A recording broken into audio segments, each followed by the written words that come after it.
کی بات ہے نا، خدا تعالیٰ نے تو آدم کو بھی یہ کہا کہ آدم تو اگر اپنی مغفرت چاہتا ہے تو مجھے وسیلہ دے. اور پھر آدم کو شاید سوچا جا سکتا ہے نا، یہ سوچا جا سکتا ہے کہ حضرت آدم علیہ السلام کو شاید اس بات کا علم نہ ہوگا کہ وسیلہ کہاں سے آئے گا، کون ہوگا میرا وسیلہ، اور کس سے کہوں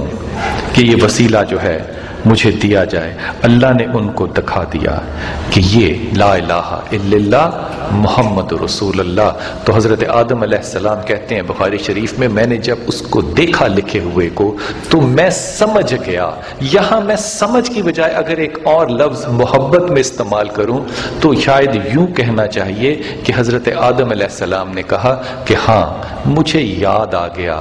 یہی ہے وہ وسیلہ جو میری پیدائش سے 40 سال پہلے میرے مقدر میں لکھ دیا گیا تھا. اور یہ وہ آرگومنٹ ہے خواتین و حضرات جو حضرت آدم علیہ السلام حضرت موسیٰ علیہ السلام سے کہہ رہے ہیں کہ میرا مقدر میرے رب نے میری پیدائش سے پہلے 40 برس لکھ دیا تھا. چھوٹی سی بات یہاں سے کہہ کے آگے